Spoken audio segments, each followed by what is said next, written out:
गांव के कोने में पीपल के पेड़ की छांव तले एक पुराना सा मगर भव्य हवेली नुमा घर था।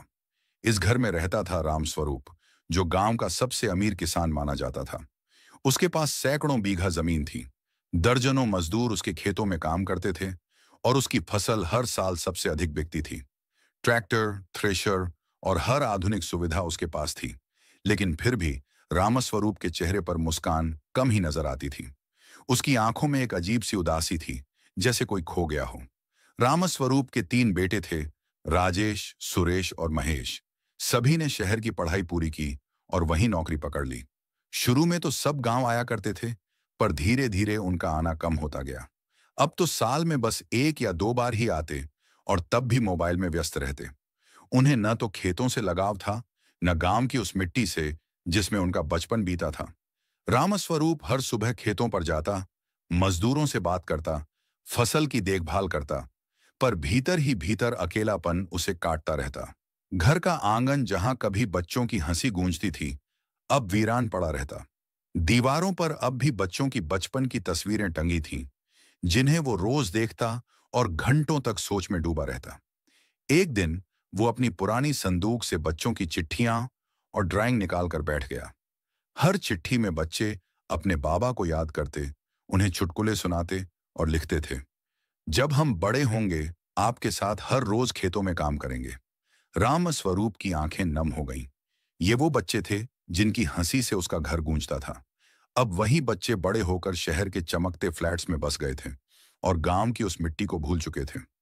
एक शाम जब सूरज ढल रहा था और हल्की ठंडी हवा चल रही थी, रामस्वरूप अकेला पीपल के पेड़ के नीचे बैठा था।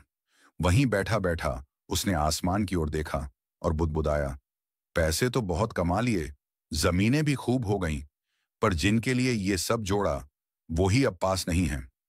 उसी रात उसने अपने मजदूरों को बुलाया और कहा, अब से ये खेत तुम्हारे हैं, मैं तो बस देखभाल करूंगा।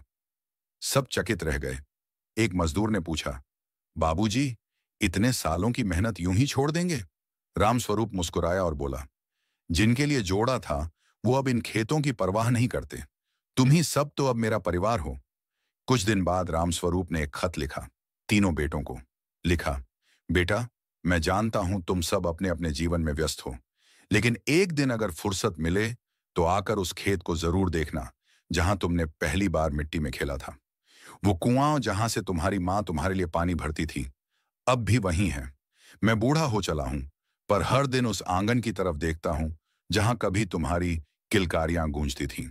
अगर लौट सको तो आ जाना, नहीं तो कम से कम एक बार उस मिट्टी को सलाम कर जाना जिसने तुम्हें जन्म दिया।